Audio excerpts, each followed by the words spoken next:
आमदार रवी राणांचा बच्चू कडूंवर जोरदार प्रहार आहे। मुठभर लोकांच्या विरोधामुळे जिल्ह्याचा विकास थांबला असं राणा म्हणतात। पराभवाला कोण जबाबदार हे जनतेलाच ठाऊक आहे।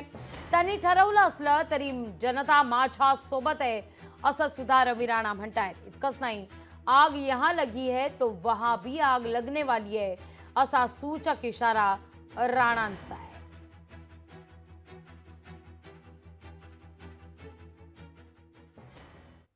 मला असं वाटते त्यांच्या त्या भाषणाला कोणी आता फार महत्त्व देत नाही आणि आपण एखादा कोणी अशा पद्धतीने बोलत असेल तर आपण त्याच्याकडे लक्ष देणं मला वाटते फार काही महत्त्वाचं वाटत नाही। आग लागल्यानंतर आलेला धूर आहे तो, और धूर की कोई अवकात नाही होती, त्याचा काही अर्थ नसतं। त्याच्यानं आम्ही काही फार लक्ष देत नाही। जिल्ह्याचा विकास जनसंपर्क ज्या ताकदीनं नवनीत राणे केला त्यांना ताकदीनं निवडून यायला पाहिजे होत्या, पण आपला पराभव झाला।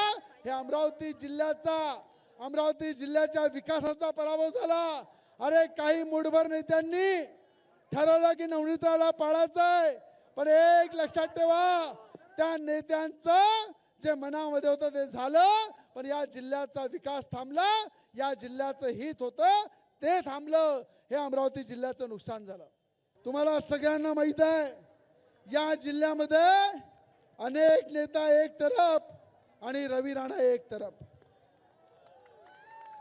आणि जेव्हा मी लढतो तेव्हा अनेक नेत्यांच्या पायाखालची वाळू ही खाली घसरते आणि अनेकांनी म्हटलं आग जली है तो धुआं निकलेगा, आणि आग जली है तो धुआं निकलेगा, तो ध्यान रखना, यहाँ आग लगी है तो वहां भी आग लगने वाली है।